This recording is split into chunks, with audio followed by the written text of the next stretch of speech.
কিন্তু টাকা ঢোকেনি। এখানে এসে যখন অফিসার দিকে বলা হচ্ছে, ওনারা বলছেন আপনাদের আন্ডার প্রসেস আছে, টাকা ঢুকে যাবে। তাহলে আন্ডার প্রসেস দেখাচ্ছে, ওনারা বলতেই পারছেন না যে কবে টাকা ঢুকবে। তাহলে যখন বলতেই পারছে না, তাহলে সবার অ্যাকাউন্টে বন্ধ করুক টাকা দেওয়া। যখন প্রসেস সবার শেষ হবে তারপরে সবার টাকা ঢোকাবে। যে পাচ্ছে 3 মাস 4 মাস পেয়ে যাচ্ছে, আমরা কিছুই পাচ্ছি না, স্বাভাবিক আমরা বলবোই। শুভেন্দু অধিকারীর কাছে এই মেসেজটা যেন অবশ্যই যায়, উনি যেন অবশ্যই দেখে যেন ঠিকঠাক এটার বিবেচনা করে, এটাই আমাদের বলা।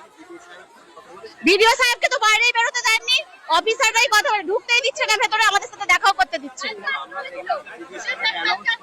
অ্যানাউন্স ওই ভেতর থেকেই করছেন, উনি তো মুখ দেখাচ্ছেন না।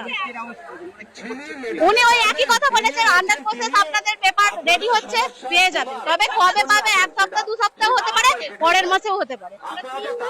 দাবি দাবা তো একটাই, এখন সবারই অ্যাকাউন্ট বন্ধ থাকুক, প্রসেস শেষ হবে সবার দেওয়া নাই। যাদের বন্ধ আছে, হ্যাঁ আজ বলছি শুক্লা অধিকারী, আমার বাড়ি ঘোড়াঘাট।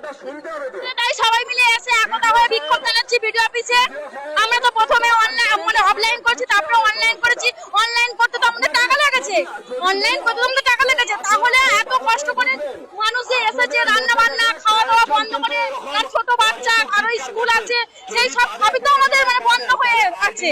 আমরা তো এসেছি, আমরা চাইছি 3 মাসের টাকা একসঙ্গে, 3 মাসের টাকা একসঙ্গে চাইছি আমরা।